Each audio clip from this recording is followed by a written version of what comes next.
Craig, if you could just talk about that uniting for peace, why hasn't it been done in the last 2 years or sooner, for example? Well, in fact, it has been done several times over the course of the last 2 years. There's something that's called the 10th Emergency Special Session, which is a Uniting for Peace session that has never been closed. It has been kept open. It could be reconvened at any time. And each time the U.S. vetoed a ceasefire resolution in the Security Council, the General Assembly convened under Uniting for Peace during these 2 years to adopt resolutions, but those resolutions only contained calls and not action. So they typically contained a call for a ceasefire, a demand for humanitarian aid, and so on, but none of the kinds of measures that we've been talking about today. No laying out of a mandate, for example. And I think that, at any moment during this time, this sort of action could be taken. But we know this is an extraordinary set of actions that we're talking about. They're not the sort of things that are everyday business of the UN, and we're asking them to do it under Uniting for Peace, where they clearly have the power to do so, and not to make more calls that are just rhetorical. The precedent of the 1956 Suez Crisis, the deployment of the UN emergency force, was the only time they deployed a force under this mechanism, but it is not challenged. Everyone agrees that that is a perfectly lawful use of Uniting for Peace. Now we are 2 years into a genocide. There is a global consensus that what is happening is a genocide. We've had a declaration by the UN of famine in Gaza.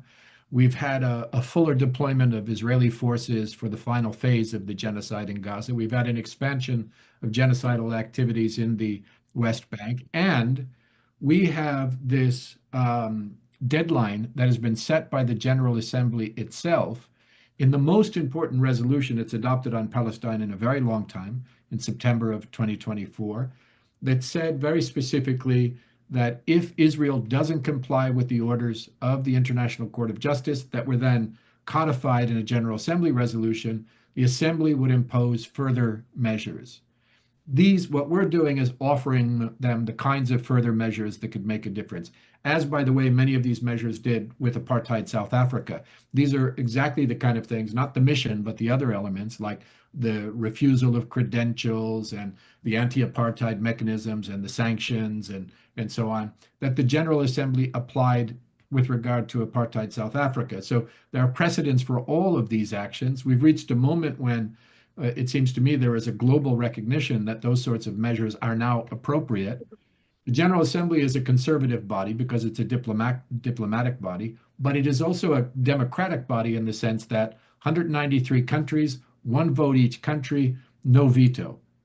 So they have the capacity, they have the opportunity now to do something that is that they haven't done in the course of the last 2 years. And I am among those who think this is a make or break moment for the United Nations itself. That if the world could witness 2 years of a live stream genocide and the United Nations leaves some of the mechanisms at its disposal unused in the face of the extermination of a people, that the blow to what is left of UN legitimacy could be fatal in a short amount of time. And I think diplomats recognize that if they just adopt another resolution at this moment that says, ceasefire, let's have humanitarian aid, let's free the hostages, the usual language that comes up again and again and again, they recognize that the loss of credibility will be something from which the UN may not recover. So it is just what's different between now and anything over the course of the last 2 years is the moment at which we have arrived. We're at the final phase of the extermination of a people. They have an opportunity to do some. And now, because of this campaign, the idea is that they will be forced to say yes or no to protecting a population from genocide in the light of day. Will they vote for it? Will they vote against it? That's what's different now.